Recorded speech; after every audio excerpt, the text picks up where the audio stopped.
You all have concerns about this Sunday. But a real man admits his fears. That's what I'm asking you to do here tonight.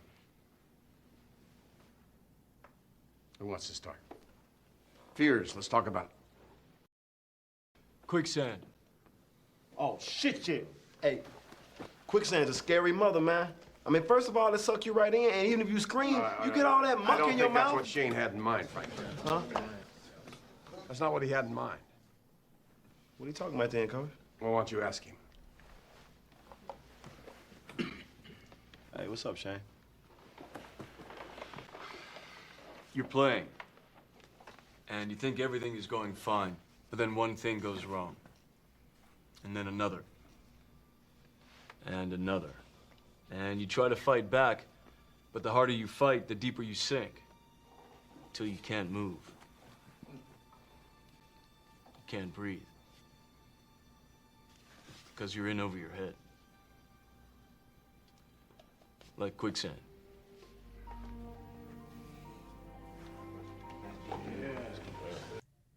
Welcome into It's Just the Show. I'm your host, Jay Stone, and with me as always is Cory Champney. Hey, have no fear. We are here. Well, if you do have fears, that's what we're here to talk about. We were going to talk about some of our fears. We're going to talk about some of your fears. Tonight we're on Facebook Live. I'm scared. I'm not scared. We pulled the Gene Hackman clip there from The Replacements and had Shane Falco answer the question. So if anybody comes out with quicksand, we beat you to it. Yeah. Quicksand. I mean, that's scary. Just when you think you're out of it, you're sinking down, and then you get that murky on your mouth. That's some scary stuff. Terrifying. Even though that's not what he means. He don't mean like that type of quicksand. No. What scares you? What are you fearful of? Sometimes I wonder if it is success. Fear of success? Yep. I can see that. I mean, sometimes when you always want success, but then when you get there, you're like, I didn't know if I wanted this or not. Bingo. I was more comfortable just being, a guy, not the guy, Yep. and sometimes, the pressure that comes with success, I could see that. I mean, that's a legitimate fear. Or having an idea of what success is and then accomplishing it and realizing that you should have realigned what success was to you, I think is more, after you say that like getting down to the gears and how it grinds, I think that's what it is, Yeah. Fear of thinking you want something and then getting there and going, hey, that's not what I wanted at all. But such is life, those failures become lessons, and the further you get away from those failures, the more that you can appreciate them. And I've learned a lot more from failure than I have success. I heard another man say that today, one of our future guests, Chris Blaylock. Yeah, I used to have a fear of failure until I realized that, failing makes you better. It helps you learn from mistakes. Making mistakes is not necessarily a bad thing. It just depends on the mistakes you're making. And if you're going to make the same mistakes over and over and over, if you're making the same mistake over again, that's a problem. But I used to have a fear of failing. And, in school, it was a fear of failing a test, or a fear of catching a football, in a big moment, or the fear of striking out looking with the bases loaded in the bottom of the ninth, because I've been there. I've done all those things. And once you've done it and you've experienced it, you don't fear it anymore. There's certain things that I feared in life, like when my oldest son was born, I had a fear, like, am I going to be a good dad? It's like the fear of raising a child, like, how am I going to do that? How am I going to be able to help my wife the way she needs it? How am I going to be in charge of another person? I can barely be in charge of myself. The fear of all that unknown. Yeah, the fear of the unknown. I don't know, like, there are so many things to be afraid of. And okay, so funny story. Before you go, we've got our first live comment. Oh, Fear is zombies. Zombies. that's not a real thing, though. You know, if I'd known Dasher was going to show up, then we should have done the Georgia episode. But since he's here, there's too much. We'll do that another day. We have to format that one a little bit. Tedo, what do you fear? Come on, talk to us. All right, so let me get to this story. So this isn't like a fear. This is a fear of like the aftermath of what's going to happen. So, back in the day, I worked at Disney. I was goofy, and one day I was hugging a kid, and my head fell off, and I traumatized. 'Cause just imagine being at a theme park, and like Goofy's head falls off, and you're like a child. That's like Santa's beard, falling off. So yeah. So before that happened and I got fired, you would get free passes to go in the park, and you could go whenever you wanted, except for like holidays and stuff like that. So me and a bunch of my friends at the time, we ate at one of those restaurants that had like the buffet, and so I was throwing the food down my throat, not thinking anything of it. Belly got nice and full, and then they're like, "Hey, let's go to the Magic Kingdom." I was like, great. All right, we'll walk this off. I'll be feeling a little bit better. And no, they had the bright idea of, hey, let's go get in the line for Space Mountain. Oldest ride, longest line. You know what I'm saying? Mm-hmm. So there was a line. And as we're like in the middle of the queue line, I feel the bubble guts. But you know how it's like lower in your belly and you just feel like it's full? And it's like, okay, it's either coming out one of two ways. But I'm hoping it's coming out the back end. That way I can go on the ride, right? So we get on there, and, Space Mountain, it's a single rider. So it's like 1, 2, 3. So you're not sitting next to anybody. They're in front of you. Good thing they put me in the back. So we're going around Space Mountain, and then it gets to the point to where it does like the dragon tail thing, up and down, up and down, up and down. And that's when I'm feeling it going whoop, whoop, whoop. So I get the bubble guts, and I'm like, you know what? If I just pass gas, maybe I'll feel better. So I go to rip one, but it wasn't no fart. Everything else came out. And so here I am with the ultimate swamp butt with extra baggage. And the fear that set in was people are going to smell it. People are going to see that, it looks like I'm wearing a diaper. So I quickly got off the ride and took off running. and then the poor guy that was getting everybody out of the ride, he was a little bit on, the flamboyant side. He said, OMG, another one? I was like, wait a minute, another one? You mean this has happened before? I'm not the first one to poop my pants on Space Mountain? Anyway, so I run to the bathroom. I throw my drawers out because good thing it didn't seep through to my pants. And I had to go buy a bathing suit at Disney, which was like $25 at the time, probably $50 now. So I had to waste $25 to get a bathing suit and then put my cargo shorts back on top of that.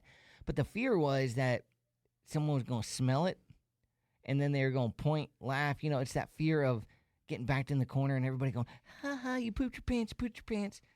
But I was a grown man and pooped my pants. That's a fear. To piggyback off a Six Flags story, I was a wee little lad, and Mom took me to Six Flags over Atlanta, and Six Flags over Georgia is what it's called. And I'd never ridden a roller coaster like a real one that did the flips and the turns and the twisties. Yeah. I don't know, maybe 10, 12 years old, somewhere in there.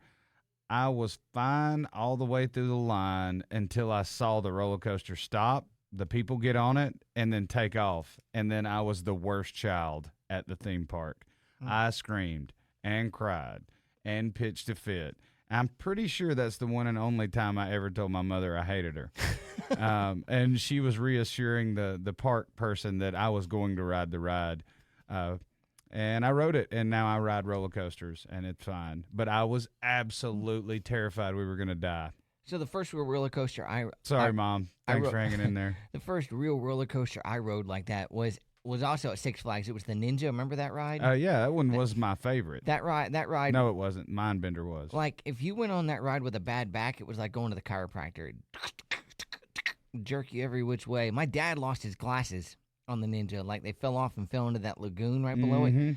But that took away my fear of roller coasters, because the next ride I went on was like the Riddler one. And that's the Mindbender. That's my favorite. Mindbender. Yeah, that one is my favorite. That is, yeah.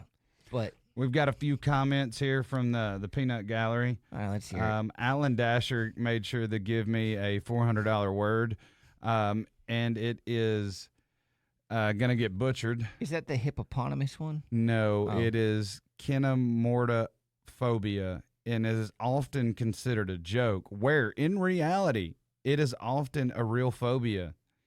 It's these kinemortophobics are terrified of zombies or are afraid of turning into zombies.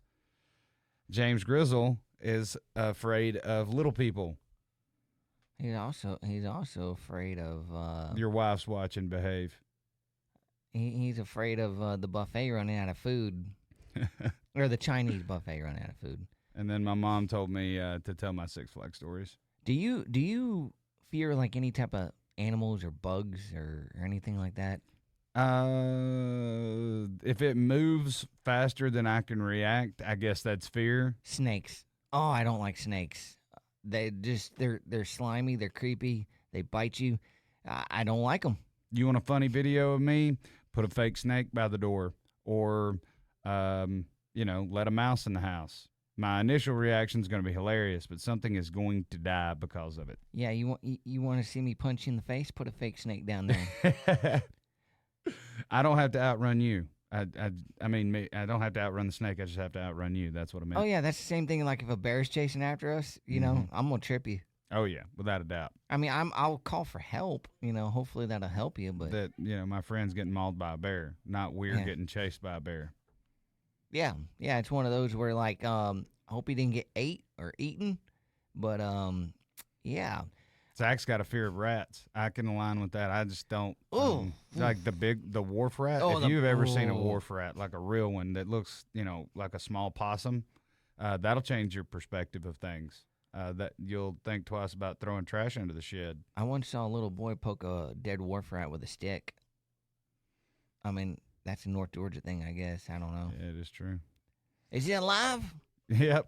I was like, don't bring that thing back to life. Let it be dead. Please, for the love of God. I hate spiders. I can't say that I fear them. Like, I'm not going to run away from them or curl up in a ball, but I'm going to go find something to kill them with. I don't do spiders. I'm the spider killer in the house. I mean, I guess Cameron's graduating to that. Yeah, he'll be tall. Once he can reach all the spiders, they're in for it. He likes ladybugs. He'll get the ladybugs on his hands and his fingers. Like, somehow we get ladybugs in the house. Yeah, when I was little, my mom says I used to bring her snakes. I think the Indiana Jones movies changed my mind once I saw Harrison Ford fall in the bed of snakes. I brought my mom. I put a bunch of worms in my pocket, and I forgot to tell my mom about it. And she went to go do the laundry, and a bunch of worms fell out. And she got scared and screamed. And I don't know if her dentures popped out or not, but I want to, in my mind, think that they did because it makes it funnier. But yeah, I definitely had worms in my pocket, and I forgot to tell her about it. That's funny. Yeah. Fear makes you do some crazy stuff. Like the philosophical view of fear is it's a mindset. One of the most famous Stoic philosophers, Seneca, believed that fear is not a sign of weakness, but rather a natural human emotion. In fact, he believed that fear can be useful in helping us prepare for potential obstacles and challenges. So, like, if you can control the fear and channel it as you would adrenaline in a serious situation, like trying to save your wife from a burning building, if you can do that same thing with some people call the fear nerves when it's like imminent. Like you're about to go on stage, you're scared of something. That's why you have the nerves. So some people try to break it down with vernacular and try to make it something it's not. It's fear. You're scared of failure or being in front of somebody, whatever it is. But every time we get scared of something and then we go for it, even if we succeed or fail, when you're on the other side, you can look back and go, I didn't die. I certainly learned something. Yeah, I mean, I think we can say that. It might be one of those things where, okay, I did that, but I conquered my fear, but I ain't doing it again. Exactly. Like, I rode that ride that goes all the way up and drops. No. One time. No. Even after the Tower of Terror at Disneyland, Disney World. That was the thing, the Tower of Terror. My dad tricked me. He was Thanks for taking me to Disney World, Mom. My dad told me that, oh, that door opens, but it's like it's an optical illusion type thing, right? And so we go on it or whatever, and that door opens up, and it stays there for a second. You're like, oh, hey, nice view. Ah! Yep. And like you did with your mom, I just wanted to punch my dad in the face because he lied to me. He got me on that ride on false pretenses, but he knew that I have a huge fear of heights. Like I'm fine if I'm in like a tall building or like an airplane. I'm fine, but it's like when you go to the top of the Empire State Building, you look down, you're like, nope. I did that. I looked down, I was like, no, I'm good. If God wanted us to jump out of airplanes or to jump off of on top of these buildings, he would have given us wings. Oh, yeah. I mean, they invented parachutes, true, but I ain't base jumping. I ain't bungee jumping. I ain't jumping out of no perfectly good airplane. Now, if it's going down, I might take my chances, but Let me tell you no. something about the skydiving. First of all, it's funny you said that because I did a tandem jump for my buddy's 30th birthday, and we went to fly over Monroe. Yeah, that's it, skydive Monroe. And we jumped out, great experience. I had a blast. I did not think I would enjoy it, but it's incredible. Right before we opened the door, somebody said, I can't believe we're jumping out of a perfectly good airplane. And the pilot turned around and goes, who said it's a perfectly good airplane? So, I mean, that'll encourage you to jump out. I mean, I'm not jumping in no airplane. There's certain fears that I don't really want to conquer. My Uncle Kevin says his worst fear are the repercussions of doing something stupid. I mean, that's legit. That is absolutely that legit. is legit. And if you keep that mindset, you're less likely to do stupid stuff. You know, I wish every teenager would think about that. Right? Because there are certain things I did as a teenager where I wish I would have thought of the repercussions. No kidding. Hey, some of these phobias are hard to say. All of the phobias I'm looking are hard them up. to say. It's like all that Latin. Hey, do you have ombrophobia? Ombrophobia? I don't know, maybe. That is the fear of rain. No. I like me some rain. What about phonophobia? That is, phonophobia is an abnormal or unwarranted fear of sound. My wife might have that. So I guess if you're deaf, you don't have that. No. Numerophobia. That's a fear of numbers.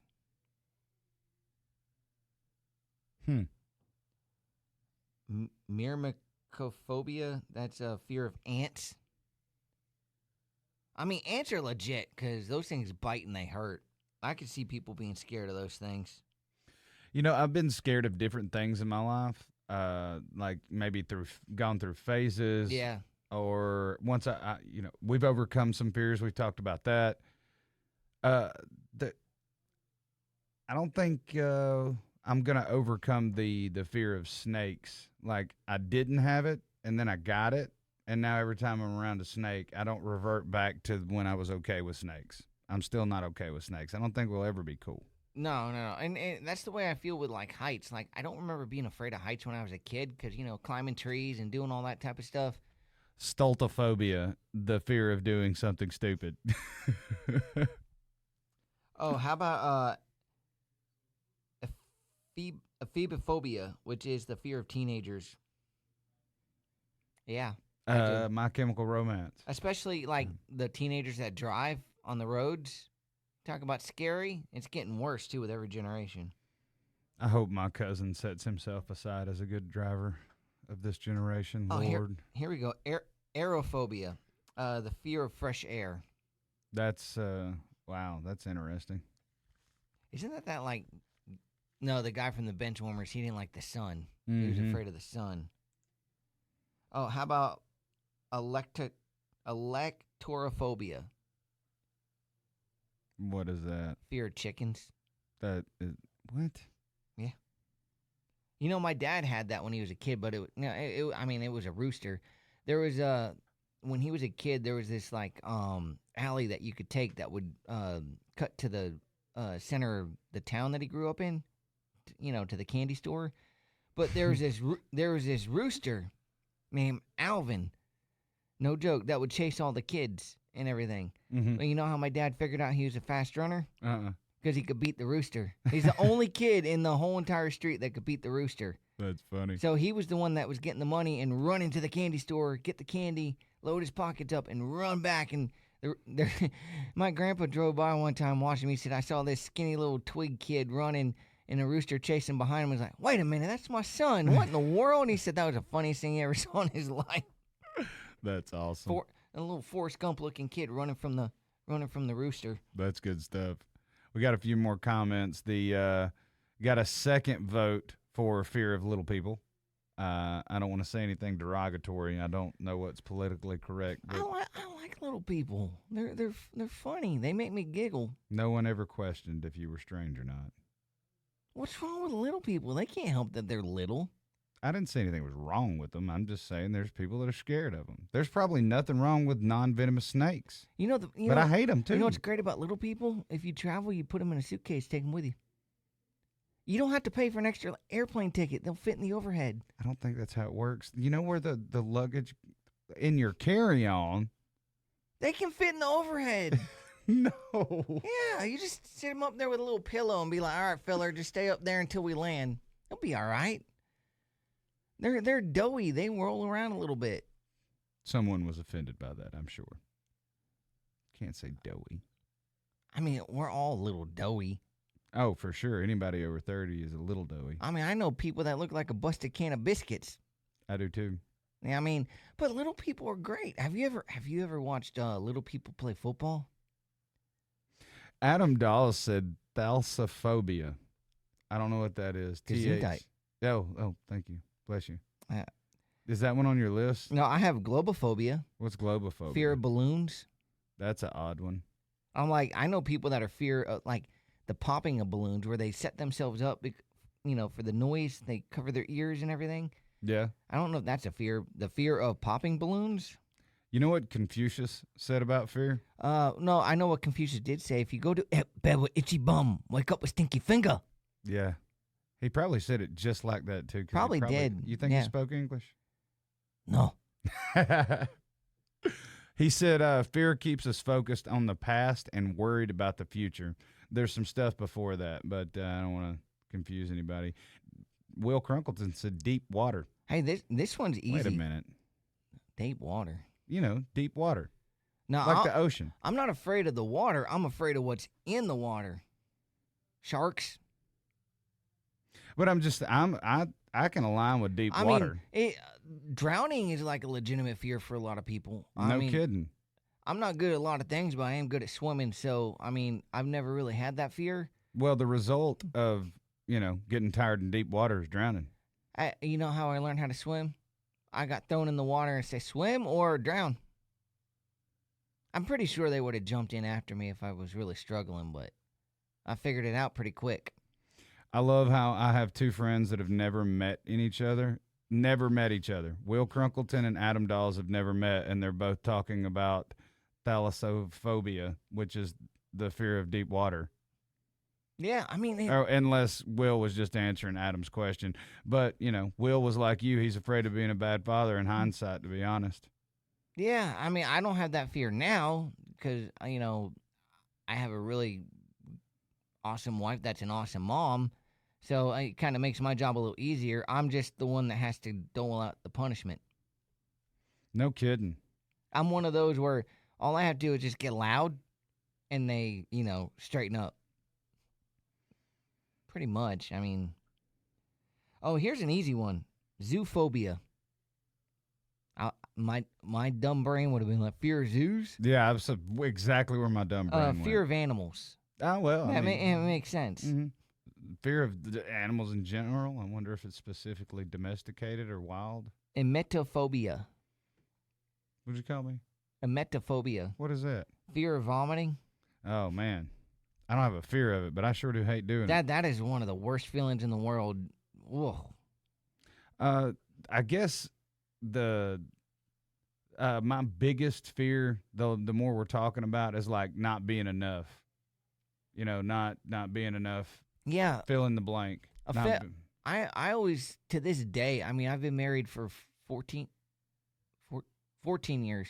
Mm-hmm. Yeah, 14 years, or 14 years in May. And the fear of being a good husband is always there for me. Yeah. Like I fear Same. that I'm not good enough for my wife because my wife is a smoke show, and like I married up. Like I don't know how I did to this day. Relatable. I don't know what she sees in me. I mean, I ain't sexy. My voice Lord don't sound knows. good. You know, my body I've worked on a little bit, but you know, it still ain't where it needs to be. I don't know what it is. It must be personality because that's the only thing I could think of, and even that's hit or miss. You're ridiculous. I had a baseball reference. Get it? Hit it. Yeah, yeah. Fears. While we're talking about baseball, Cory and I are calling the rest of the home games for the Habersham Central Raiders on 107.7 The Breeze, your local radio station here in Northeast Georgia. They also have an app, website. You can download the app anywhere, at Apple, Android, doesn't matter. You can listen to us. Check out the schedule on Max Preps, Habersham Central High School in Georgia, Mount Airy, Georgia. The Raiders are now 8-6 and 2-1 in the region. They're traveling to Winder Barrow High School tomorrow, Friday, to play an away game. They done stomped a mud hole in them boys last night. They sure did. You know, we were sitting up in the press box behind home plate, and they looked like teenagers. And then we were walking out after the game and had to walk by them, and they looked grown like men. They grown men. They all taller than us. Like every single one of them is like taller than us. And I said, what in the world you boys been eating? No kidding. Because kids weren't that big. I mean, there was like one or two. Right. And but it that wasn't was a whole team of them. No. Not a baseball team. There's 20 of them jokers. But to my point, we were both terrified of failure. I'll tell you what, I had the fear of teenagers right then and there. No kidding. Because those teenagers could, like, take my wallet if they wanted to. Neither one of us had ever called a baseball game live on the radio. We got some great feedback. If there's some negative, if there's other feedback out there, we'd love to have it. So let us hear it. Anyway, it wasn't like we were in a press box by ourselves. Nobody was up there, and if we made a mistake, nobody would have heard it. One of their best players is named Maverick, and he was awesome last night. Kid, so we made a lot of Top Gun references because we're cheesy like that. That's right. And sitting directly to my right in the press box was legendary head coach Chan Gailey. I'll give you a second to get your phone out and Google that. Yeah. So Chan, we want to be funny, but we don't want to make a big deal out of it. So last night, Chan's grandson is a junior, and he's on the team, shortstop, great player. He's at bat, and they're throwing at his feet, and he's having to dance around, and Cory's making jokes about his footwork and being a good dancer. And all the girls are going to want to go to, like, prom with him or whatever. Yep. And his grandpa's sitting there, and he just starts laughing, cracking a smile. So the next time he comes up, I'm like, now at bat, junior shortstop, grandson of legendary scorekeeper Chan Gailey, Hudson Gailey. And then he hit a ball, and he's running down the line, and see Chan Gailey coached at Georgia Tech. So I said, that boy's running like a rambling wreck. Yep. And his grandpa looked over at me and just kind of cracked a smile. Yeah, it was great. Yeah, so it was a really, really fun experience, but we were both absolutely terrified. Like, I had bubble guts, I ain't gonna lie. At least after like maybe the first 2 innings, and then it like settled down and we were good to go once we got our groove. I got there about 15 minutes before Cory, and I probably picked the same thing up and put it in the same spot 30 times before I actually hooked the board up. This guy here, he got me going because he's like, oh, hey, no, by the way, Chan Gailey will be sitting right next to us. No pressure or anything. I'm like, gee, thanks. So, fear's a mindset. I wanted to go ahead and get the shell shock out of the way. It probably, to be honest with you, actually worked out better that way because I was able to prepare myself. If I would have just walked in and you'd been like, Chan Gailey, I would have been like, yeah, you are, aren't you? Yeah.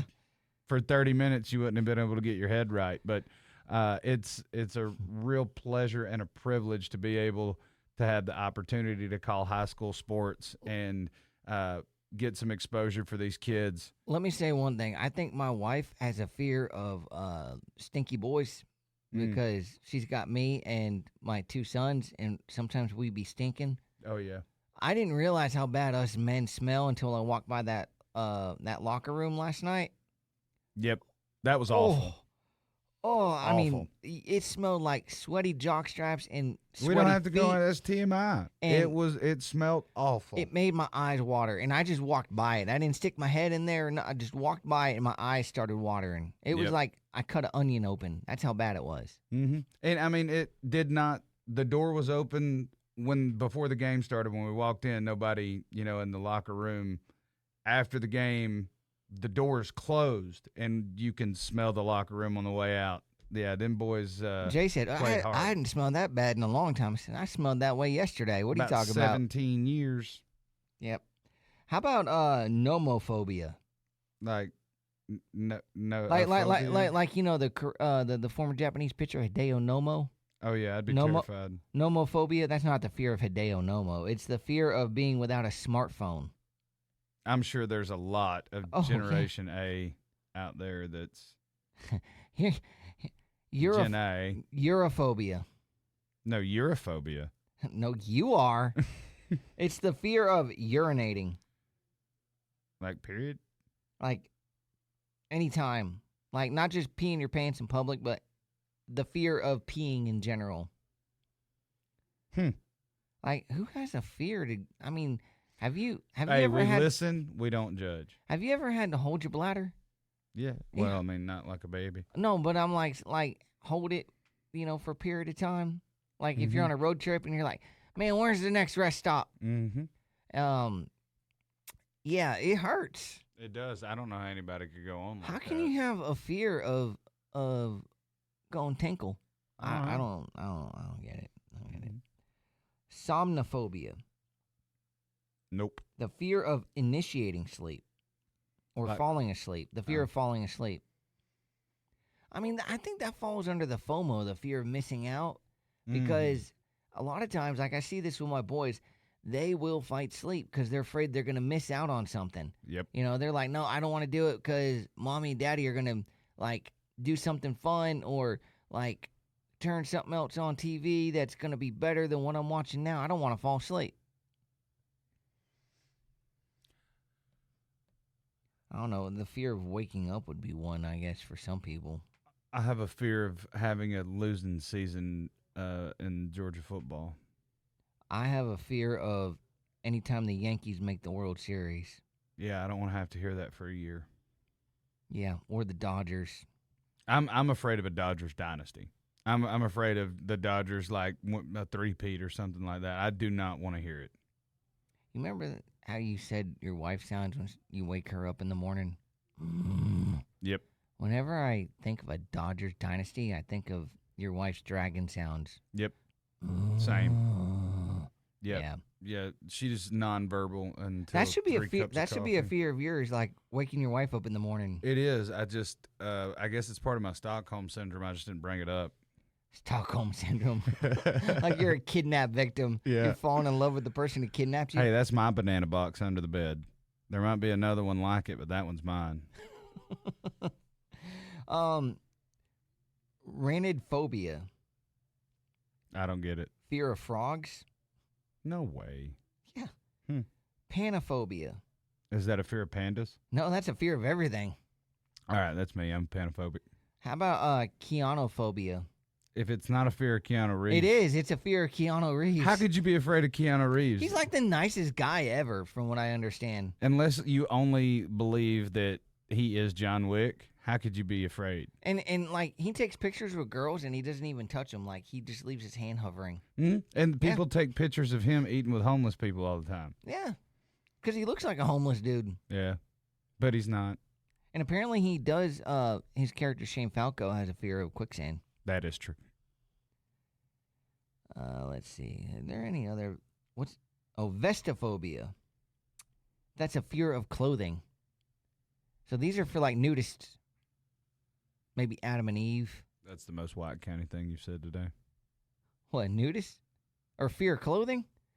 I mean, the only people that are going to have fear of clothing are people that are on meth, that live in a nudist camp, or like Adam and Eve. Fair. Yeah. Hey, you know what Mark Twain said about fear? Courage is resistance to fear. Mastery of fear, not absence of fear. Expect a creature. Be part coward. It is not a compliment to say it is brave. It is merely a loose misapplication of the word. Oh, I have one. Hey, you've been on cruises. Remember, like, the first thing you do when you get on the boat is you have to go to your muster station, right?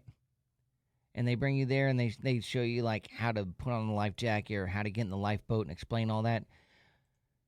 I had a guy he was kind of funny about it. He was like, we have to teach you this training because, unfortunately, boats do sink. Not saying that this one's going to sink, but they do sink, and we have to be prepared for it. If we're prepared for it, more than likely, it's not going to happen. But boats do sink. And I was like, man, you know what? That would be scary. Like, I could imagine putting myself on the Titanic. You know how scary that is?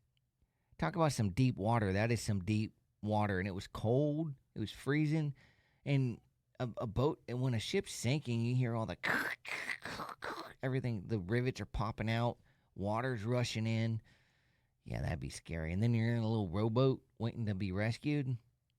There ain't no way. Good thing we have, like, all these big old fancy floating cities instead of... They're not really ships now. They're floating cities. How about sebophobia? The fear of food. That's one thing that I know Grizzle does not have. Yeah, our boy loves some food. Not Chinese buffet. There's a fear of blushing. Erythrophobia. Frigophobia. Or frigophobia. And Jack could have fit on that door. You're right, Mom. Oh, of course. Oh, all right. Like, I've had this argument with people. All right.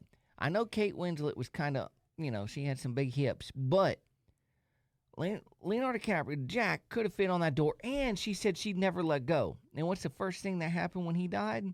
She let go. She let go. I mean, what's he going to do? Tell somebody? He's dead. But she lied.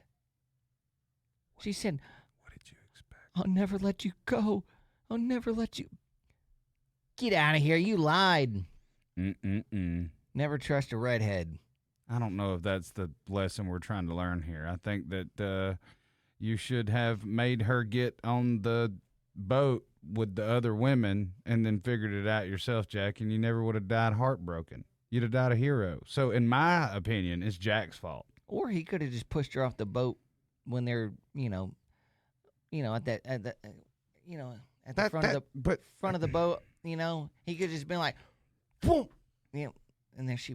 He didn't know. Movie over. Yeah, movie over. Yeah, you're right. It could have been a one VHS tape instead of two.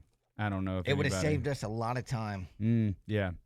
I'm just saying, if he would have put her on the rescue boats with all the other women. It doesn't matter. That door was big enough to fit both of them. I blame Jack. She could have scooched over a little bit and been like, and then we could have listened to Celine Dion sing "Near, Far, No Matter." Well, whatever. I'm not saying.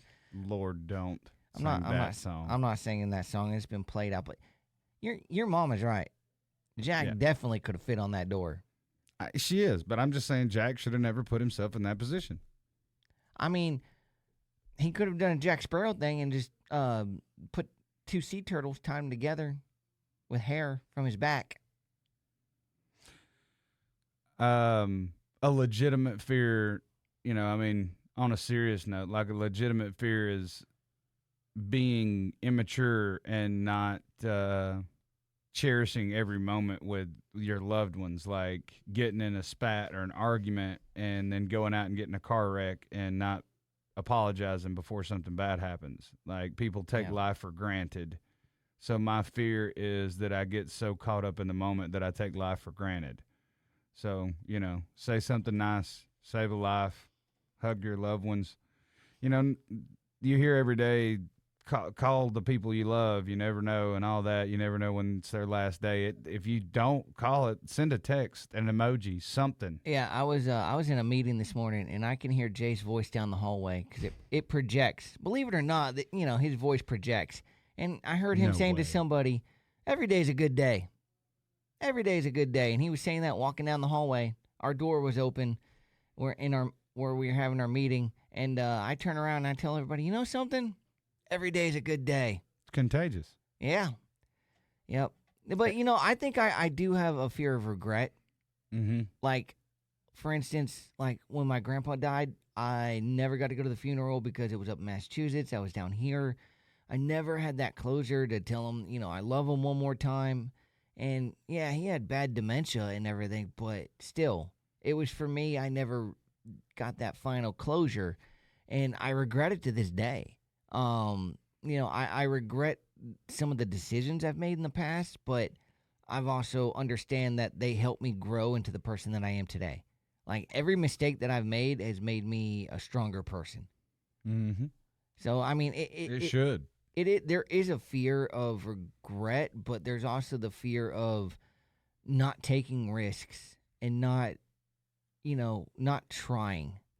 And I think that's the thing that aggravates me more than anything else, is that people don't try. I think a lot of times people give up too easy nowadays with whatever they're working on. And it's a little aggravating at times, but I can understand it.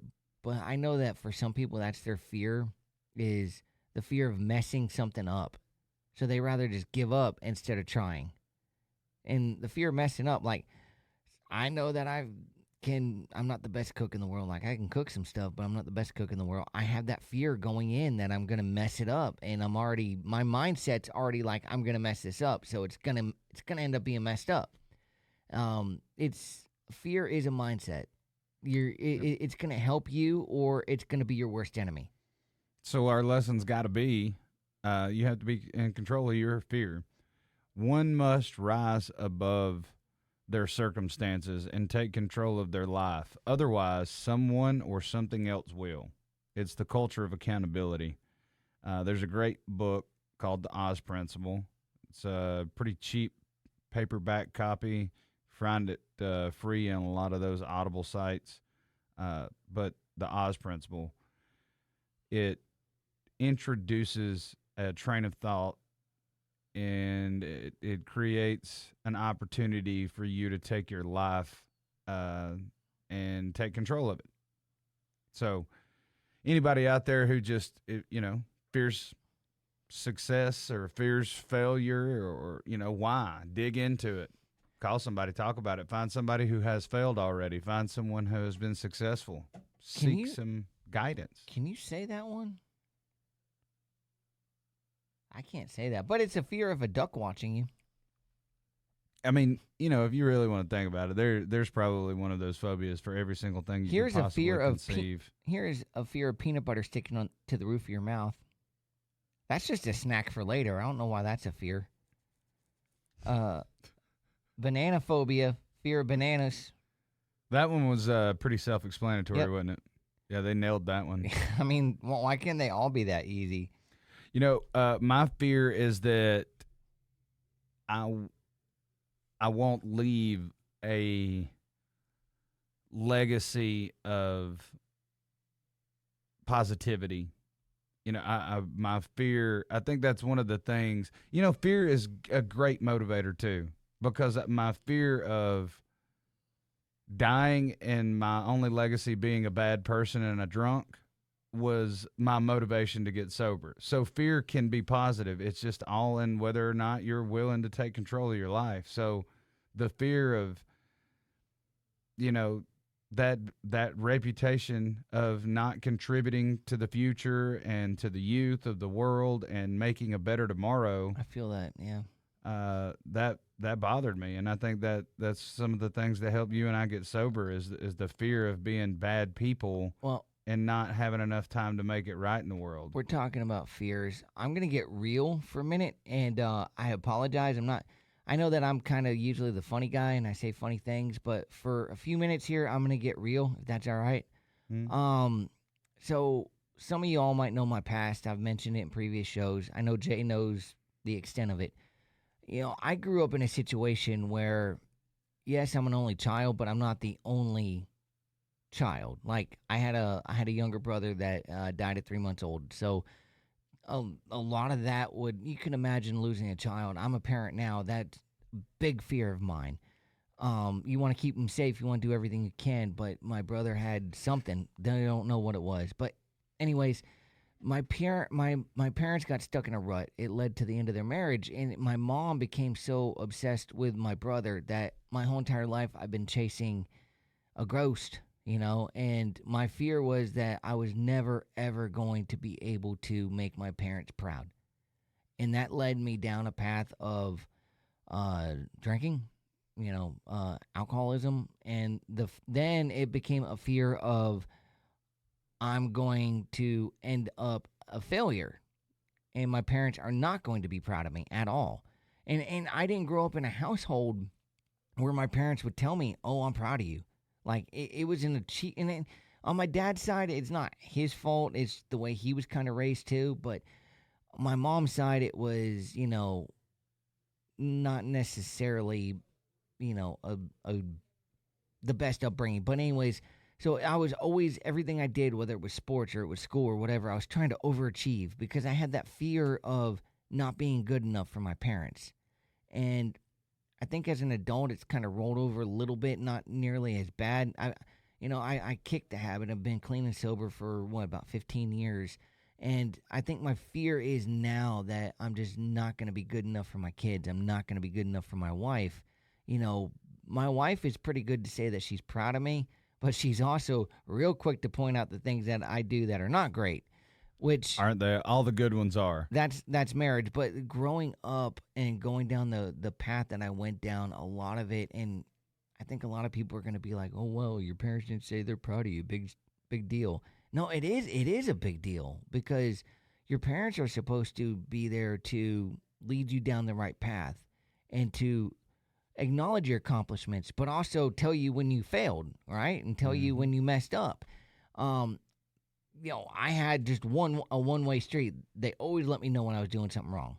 And to this day, like, I have a hard time taking constructive criticism. I've gotten a lot better in the last couple of years, but I have a hard time taking it because I've been taking it my whole entire life. So, and I do get annoying sometimes. I always ask people, "Was that good? Did I do a good job? Can you tell me I did a good job with that?" And it's not because I want to hear it. It's because I want to make sure that I am doing a good job. Yep. So it's just a thing for me to walk away from that feeling like I accomplished it. And for me, it's just small little victories like that. Sorry, I had to get real for a second, but No, we all need to get real every once in a while. Sometimes your chest gets heavy. You got to get it off your chest.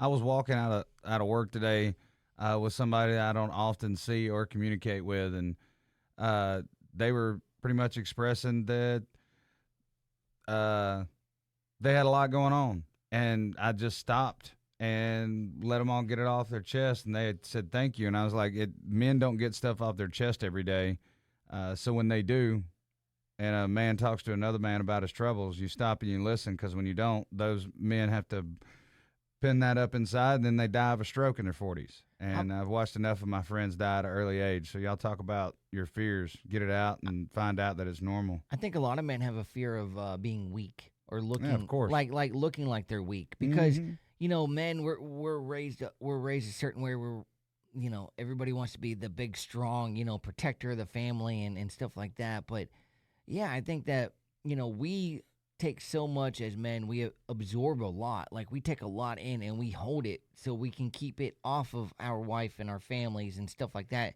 So we will take a brunt of, we'll take a lot of broadsides, because we can handle it.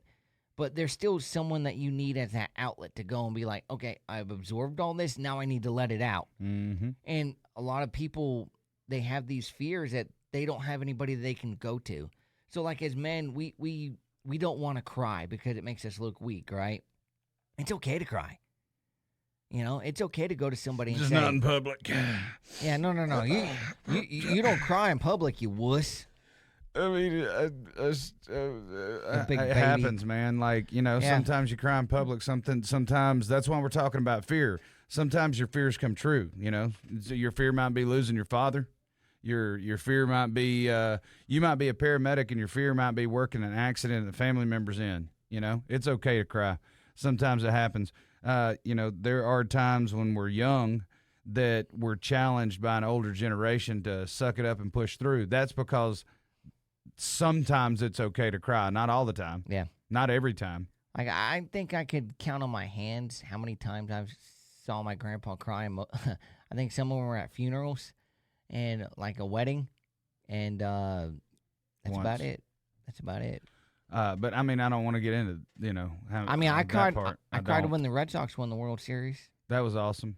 Did you cry when the Bulldogs won national championship? 2021, yeah. Yeah. Yeah. I don't blame you. It's Yeah, okay. it was at least one out of this corner of my eye. I don't know if it's because I accidentally poked myself, but yeah.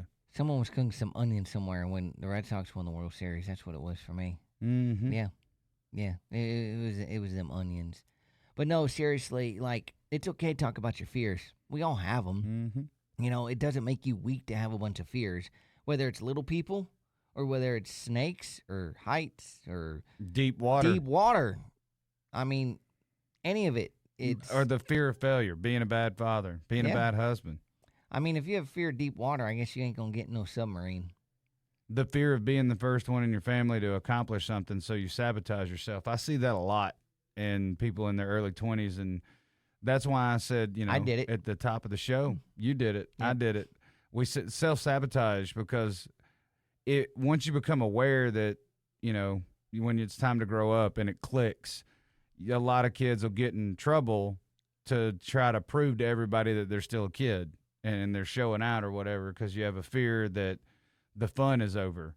The fun is just a smaller part of your life now. It's just not all of your life. Dude, So- I'm almost 40, Mhm. and I still act like I'm a child. Yes, you do. I have fun every day, or I try to have fun every day, because if I give off that aura of excitement and let's have fun, it's going to rub off on the people around me, Of right? course. So if someone's having a bad day and I'm going down the hall, whistling, someone's going to be like, what is that crazy person all happy about? And, when you see Jay at work, he's strutting down the hallway. Hey, how you doing? You having a good day? All right, let's go. But he's doing it at a pace where he doesn't even stop sometimes. Sometimes. But And then I get in trouble when I stop. but then he's always always happy. But his voice projects, so you can hear him coming down the hallway too. And my fear is, I have a fear now of having a bad day because it's contagious and it draws attention because I'm a happy guy. And if I got something going on, I got to That's why, that falls into the sometimes it's okay category. Like sometimes it's okay to cry. Sometimes it's okay to have a bad day. Yep. But sometimes it's not. So kind of peek behind the curtain here. I send him a dad joke every day, sometimes two. But that's because if he's having a bad day, he can read that dad joke and laugh, have a little giggle. Yeah. Or he can tell him to his wife, and she'll just roll her eyes at him like, you're stupid. Sometimes I have a fear of who I used to be Yeah. catching up with who I am now. Yeah. That Tupac song. And there's always people like I went to school with and that I knew in college that they don't believe that I'm a different person or that I've changed. Same. They're always going to think I'm that same person because that's the only person that they knew. Because life's about perspective. It's like, you know me as this person. So sometimes it's hard for other people to believe that I was that, other guy, but for them, it's the opposite. They just think of me as that drunk that caused all sorts of problems, Yeah. Same. Yeah, it's a real thing, and it's one of those that may never go away. You may say, I don't care. I used to not care. I really did. You couldn't hit me with anything. Now I overcare. I care too much. I worry about every single thing there is. Yeah. If I have control over it, I worry about it, and that's fear. Fear is what keeps you focused on the past. Fear keeps you worried about the past and worried about the future, concerned about the past and worried about the future. Fear is one of those things you got to overcome. You got to look it square in the eyes. Yep. You got to deal with it. What are your fears? Think about it. I know people that are afraid of high speeds, going around, flipping over. They've never flipped anything in their life. Never had a rollover accident, never seen one in person, but they're absolutely terrified of going around a turn and flipping a car over. I have a fear of like driving off of a cliff, like Thelma and Louise style. Just, I mean, some of those roads, like going up to Blairsville and going up that way. I mean, some of those roads get a little hairy, and you're just one like swerve away from like impending death. A lot of trees and rocks. Mm-hmm. But another thing is, look, we're not guaranteed tomorrow, so what kind of legacy do you want to leave? What kind of person do you want to be remembered for? And it's not just about fear. It's about just being a good person and just helping out that person that's next to you. Even if it's a random person, just be like, hey, how are you doing? Just in the store. I mean, that can mean more to somebody than you know. My good friend, longtime friend, Josh Bailey, another man, admitting, scared of failure. I Yep. feel that every day. I was just sitting here thinking about, even though we're venturing out on this podcast and doing things like that, and we're doing it for fun, we're still, both of us, I know, concerned about failing. And everybody has a different perspective of what failure is. What does failure look like to you? I know because with this podcast, I have family members of mine that have said it's going to fail and it's not going to be any good. Yep. They said, y'all aren't going to get to 20 episodes. Well, guess what? We got to 30. 33, actually. Now they're saying we're not going to get to 40. You know what? We're going to prove them wrong. And then there's people out there that are saying, oh, you're failing because you're not making any money at it. Well, we haven't tried to yet. Putting in the reps. We will get to that point down the road, and then we'll be able to put out more content and better things for you guys. But, I have people in my own family that, don't want to see me succeed at anything. But it's one of those things where it's like, okay, you know what? Now you lit a fire in me. I'm going to show you. Yep. Sometimes we got to create that entity in our mind. Like, if you convince yourself that voice telling you you're going to fail and you need to be scared about it, if you treat it like it's another person, like that's your enemy, that's one of the easiest ways to change fear into a mindset that's going to motivate you into positivity and get what you want out of life. I have another fear. I have a fear of accepting my accomplishments. Yeah. And Jay knows this from a fact. So, like, when we tell people about the podcast, I think I put way too much emphasis on giving Jay all the credit, and I, really minimalize my role. I'm like, oh, I just try to come up with the ideas for the shows. And he's being modest. He does this. He does, all this research and stuff. But in my mind, it's like, well, it's not really that big of a deal. I always minimalize everything that I do. Because I don't know, I'm just that type of person where it's like, I'm not going to, take these accomplishments, they're not saying that they're not that big of a deal to me. It's just like, I'd rather give the credit to someone else than take the credit for myself. That's just the way that I've always been. And it can get annoying. I know Jay's sometimes gets a little annoyed with it, and he's like, you got to give yourself more credit than that. And it's like, well, you're the one doing all the boards and sound and all this stuff. I'm just doing the research. Yeah, I don't know if we could have an episode without any research content, but I'm just saying. I mean, loser. It's a team, but I'm even when I played sports, like anything I did on the field, I always gave credit to my teammates before I would myself. Yeah, I hit the ball, but they had to come around third base and score the run. Oh yeah, I scored the touchdown, but my offensive line had to open up the hole for me to run through it. It was always one of those things with me. Like I know that some people have gotten annoyed with me for not taking credit for a lot of things and passing it on to someone else, and then that person is like, "Oh, gee, thanks for that credit," and they end up advancing. And I'm like, well, technically I did that, but you're welcome. It's come back to bite me a lot of times, but I can't help it. Don't be afraid to take credit for your accomplishments, man. If you did something, somebody gives you credit for it, say thank you and keep it moving. I just think that's just the way I was brought up with the I'm not proud of you thing and stuff like that. It was so accomplishments really don't mean that much. I guess is the way that I was brought up, but we're working through that. I am. I'm trying to get better at that, but not coming across sounding egotistical too is one of my fears, because apparently I've been accused of that by some people that I'm. Oh yeah, man. That I'm egotistical. I am the least braggadocious person I think you'll ever meet in your life. I mean, I do tell stories about my life and stuff, but I do it mostly to make fun of myself. What is that?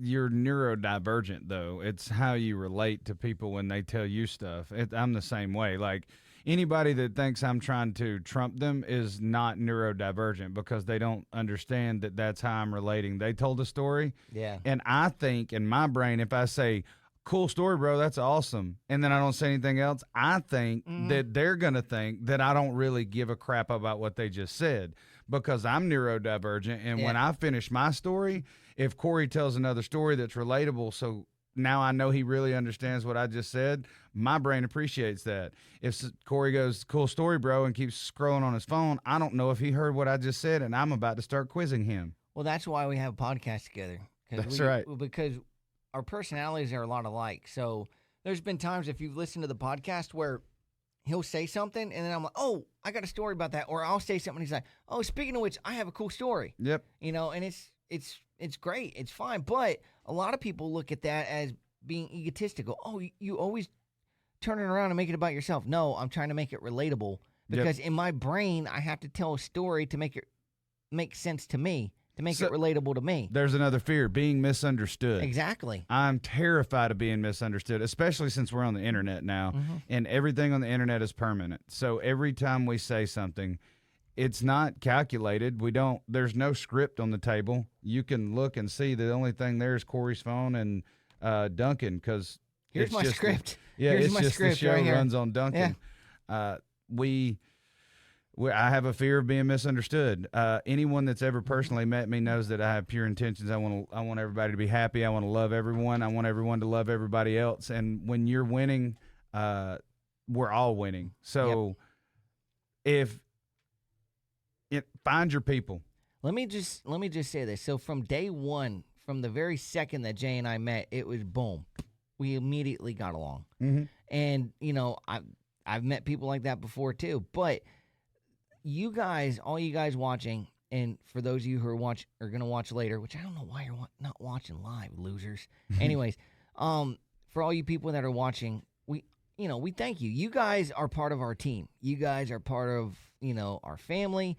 You guys are part of It's Just the Show. I guess I can call them fandom, or we'll come up with some cool name for It's Just the Show fans. But you guys are a lot of the reason why we're doing this. It's an outlet for us to talk about sports. It's an outlet for us to talk about things about life. It's a chance for me to be funny because, believe it or not, I am a funny guy. I have done some stand-up comedy stuff when I was younger in college and stuff. Sometimes I don't try to be funny. It comes through my brain into my mouth without a filter. But you guys are a lot of the reason why we do this. And, the reason why we started going live more and more and more, it's for you guys. We do it, and we hope that you enjoy it. I know you guys don't like looking at us, but, Some people do. I don't know why, but some people... Another thing of being misunderstood, I think because I am accused of having an RBF. Yeah. I have a natural, scowl to my face.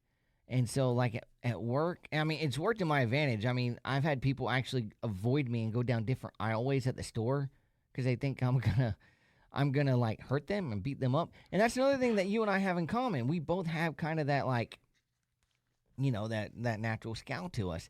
And until you get to know me, a lot of times people think they can't approach me, that I'm off-putting because I'm walking around and I don't know that I'm doing it. It's just a natural thing. So I want to elaborate because that is a cliffhanger that I don't want it made into a clip. Thank you. The find your people.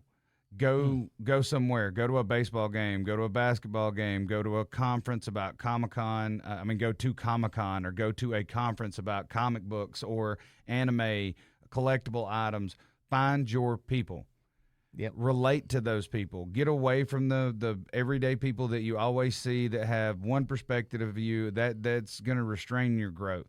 Find people where you can be yourself, uncontrollably yourself, because they're not going to judge you because they want to be themselves. That's why they're there. Go to the Georgia World Congress Center's website and find out what's coming up. If you love boating and all of your friends are fishermen, but you like pulling the kids on the inner tubes, go to the boat show. Meet some other dads that do that and have fun. Unless you have a fear of deep water, then don't be going to Lake go to Lanier. the boat show. No. Go to the creek or something. Yeah, but I'm just, using that as an example because I worked the Atlanta Boat Show when I was a stagehand. So there are conferences, there are seminars, there's discords. Start a podcast. Our friend Matt from work has started a podcast about rock and roll music.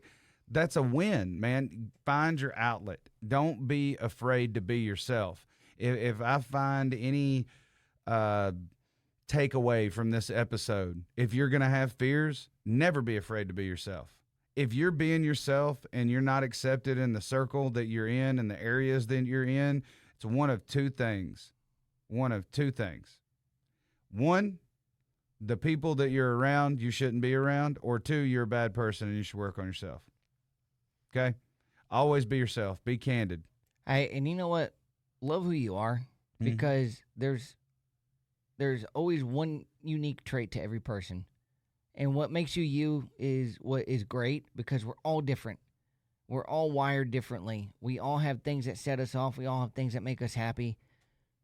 We all should love each other. We're living in a world full of like hate and fear and all this other stuff, when we all need to come together and all love each other. Put all the political or religious or whatever, just set that to the side. Let's just be, human beings with each other, and let's just all can we all just get along? Man, I hope so. I hope so too. Once we get over a certain percent, it's like you said, my voice carries and happiness projects and it's contagious.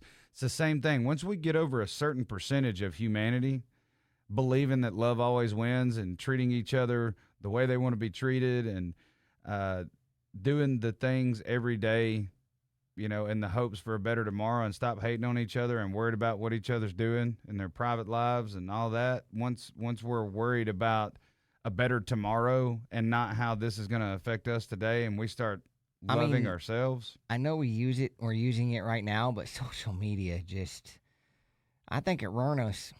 I want it to be for communication and positivity and like we're doing. Our show, we want to use it for fun.